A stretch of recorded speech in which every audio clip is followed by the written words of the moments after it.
عرب کے کلچر میں طلاق کو زیادہ معیوب، زیادہ کا لفظ بھی میں خود بڑھا رہا ہوں، عرب کے کلچر میں طلاق کو سرے سے معیوب سمجھا ہی نہیں جاتا تھا. کیونکہ اگر ہم صحابہ کی سیرت اور تاریخ اٹھا کے دیکھتے ہیں تو ان کے ہاں طلاق اتنی معیوب نہیں تھی جتنی ہمارے ہاں ہے. سوال پیدا ہوگا کہ رسول اللہ صلی اللہ علیہ وسلم نے تو ارشاد فرمایا حلال چیزوں میں سب سے زیادہ ناپسندیدہ کیا ہے؟ طلاق ہے. تو اسی حدیث میں آپ کی بات کا جواب موجود ہے. ناپسندیدہ ہونے کے باوجود ہے کیا؟ حلال ہے. ناپسندیدہ کیوں ہے؟ اس لیے کہ اس پہ جو نتائج مرتب ہوتے ہیں وہ نتائج برے مرتب ہوتے ہیں. اس سے خود پتہ چل رہا ہے کہ اگر طلاق کا نتیجہ برا نہیں نکل رہا تو پھر طلاق معیوب نہیں ہے. اس لیے اللہ نے حلال رکھا ہے اس کو. کیونکہ ہم صحابہ کی تاریخ اٹھا، حضرت مغیرہ ابن شعبہ رضی اللہ تعالیٰ عنہ نے بہت کثرت سے نکاح کیے. وہ خود کہتے ہیں کہ میں نے 70 سے زیادہ شادیاں کی ہیں.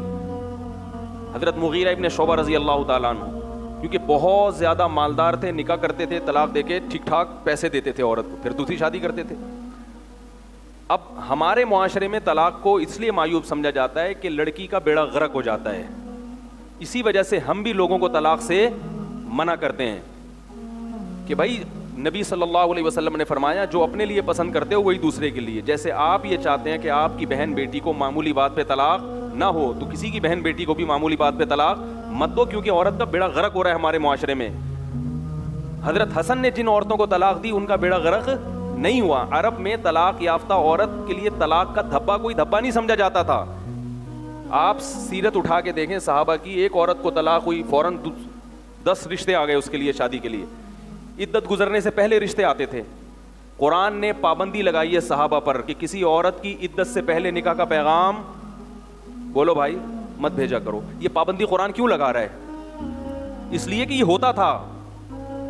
پھر قرآن کہہ رہے ہیں علیم اللہ انکم ستذکرونہن، اللہ کو معلوم ہے کہ تم باز نہیں آؤ گے، یعنی تمہارے دل میں رغبت پیدا ہوگی کہ اس کو طلاق ہوئی ہے یا وہ بیوہ ہوئی ہے میں جلد سے شادی کر لوں. تو اللہ نے پھر فرمایا کہ تمہیں اتنی چھوٹ دے رہے ہیں کہ لا جناح علیکم فیما عرضتم بہ من خطبۃ النکاح، عدت کے دوران گول مول طریقے سے نکاح کا پیغام بھیج سکتے ہو. یعنی اشارتاً کنایتاً بات کر سکتے ہو کہ میرا شادی کرنے کا موڈ ہے، کہیں اور ہاں کرنے سے پہلے مجھ سے ضرور ایک دفعہ پوچھ. گول مول طریقے سے بات کر سکتے ہو. یہ کیوں قرآن نے کہا؟ سورہ بقرہ کی آیتیں علیم اللہ انکم ستذکرونہن، اللہ کو پتہ ہے کہ تم لازمی یاد کرو گے، تم سے صبر نہیں ہوگا. یہ طلاق یافتہ اور بیوہ عورت کے بارے میں قرآن کہہ رہا ہے. اس سے پتہ چلا کہ اس زمانے میں عورت کے بیوہ ہونے کے بعد بھی گھر بسنے کے اتنے ہی چانسز ہوتے تھے جتنے کنواری کے ہوتے تھے، اور طلاق کے بعد بھی اتنے ہی چانسز ہوتے تھے جتنے کنواری کے ہوتے تھے. حضرت جعفر طیار رضی اللہ تعالیٰ عنہ جوان ہیں، شہید ہوئے، ان کی بیوی حضرت اسماء بیوہ ہوئی ہیں. حضرت ابو بکر نے بھی نکاح کا پیغام بھیجا، حضرت علی نے بھی، دونوں قریشی سردار ہیں. کتنے خاندانی رشتے آئے ان کے لیے. حضرت اسماء نے حضرت ابو بکر کے نکاح کو قبول کر لیا عمر کی وجہ سے، اور حضرت علی کے نکاح کو مسترد کر دیا کیونکہ ان کی عمر کم تھی. پھر حضرت ابو بکر کا انتقال ہوا، پھر حضرت علی نے نکاح کا پیغام بھیجا تو انہوں نے قبول کر لیا پیغام. 2 دفعہ بیوہ ہونے کے بعد بھی کس کا رشتہ مل رہا ہے؟ حضرت علی کا. نہیں آ رہی میرے خیال بات سمجھ. تو اس معاشرے میں طلاق کو اتنا برا نہیں سمجھا جاتا تھا. تو حضرت حسن نے اگر کثرت سے نکاح کی اور کثرت سے طلاقیں دیں تو سوال یہ پیدا ہوتا ہے کہ وہ عورتیں نکاح کیوں کر رہی ہیں؟ ان کو پتہ ہے کہ طلاق ہو جائے گی پھر بھی نکاح کر رہی ہیں. اس لیے کہ وہ اپنا رشتہ کس سے جوڑنا چاہ رہی ہیں؟ نبی صلی اللہ علیہ وسلم سے. ہاں ہم یہ کہتے ہیں کہ حضرت حسن نے عیش پرستی میں یہ کام نہیں کیا. یہ کام جب برا ہے جب عیاشی کی نیت سے ہو. کون نہیں چاہتا بھائی؟ بالکل وہی بات ہے. ایک خاتون تھی انگریز عورت، اس نے مجھ سے پوچھا کہ محمد صلی اللہ علیہ وسلم نے حضرت عائشہ سے اتنی کم عمر خاتون سے نکاح کر لیا ہے بھائی، اتنی کم عمری میں. میں نے کہا مجھے ایک بات آپ بتائیں کہ آج عیسیٰ ابن مریم زندہ ہوتے، وہ عیسائی عورت تھی، اور آپ کو یہ یقین بھی ہوتا کہ یہ عیسیٰ علیہ السلام ہے، اور آپ کی عمر 12-13 سال ہوتی، کیا آپ یہ نہیں چاہتی کہ ان کی بیوی بن جائیں؟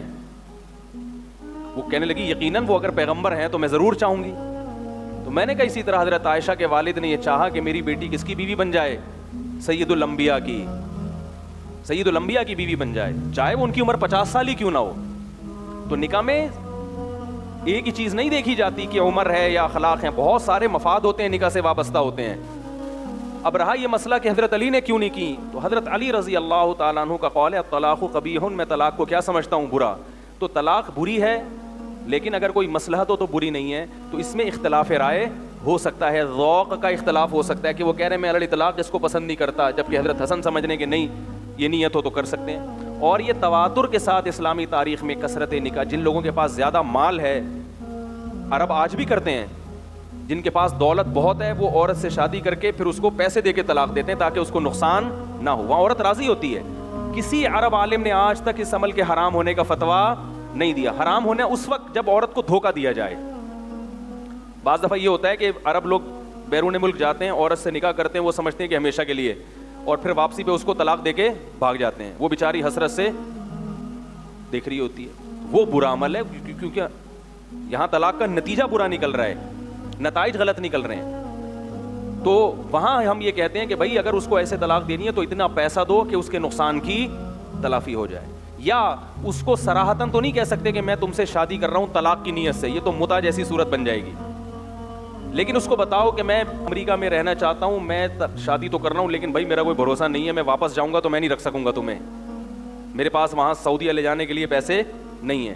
تو یوں تو نہ کہہ کہ میں طلاق دے دوں گا, لیکن اس کو دوسرا رخ بھی دکھا دے کہ بھائی واپسی پہ میرا کوئی بھروسہ نہیں ہے, لے جا بھی سکتا ہوں. ایسے گول مول بات کرے تاکہ بعد میں جب اس کو طلاق دے تو پھر اس کی تلافی بھی کرے اور اس کے ذہن میں تھوڑا سا تصور ہو. یہ زنا سے بچنے کے لیے جو فارن کنٹری میں لوگ جاتے ہیں, عرب لوگ خاص طور پہ یہ کام کرتے ہیں.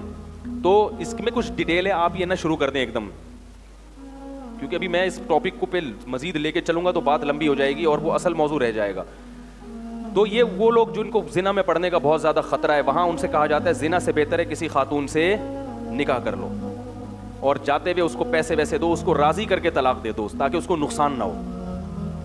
اول تو یہ ہے کہ نہ دو طلاق, لے کے جاؤ اپنے ساتھ اس کو. لیکن اگر ممکن ہی نہیں ہے تو پھر اس میں یہ آپشن دیا جاتا ہے اس کو کہ بھائی اس کو جو ہے کیا نام ہے کچھ پیسے ویسے دے کے اس کے نقصان کی تلافی کر کے اس کو راضی کر لو اس بات پہ. تو میں یہ عرض کر رہا تھا کہ طلاق اسلام میں معیوب ہے ان نتائج کی وجہ سے, جو نتائج طلاق پہ نکلتے ہیں. اگر وہ نتائج نہ نکلیں تو پھر معیوب نہیں ہے.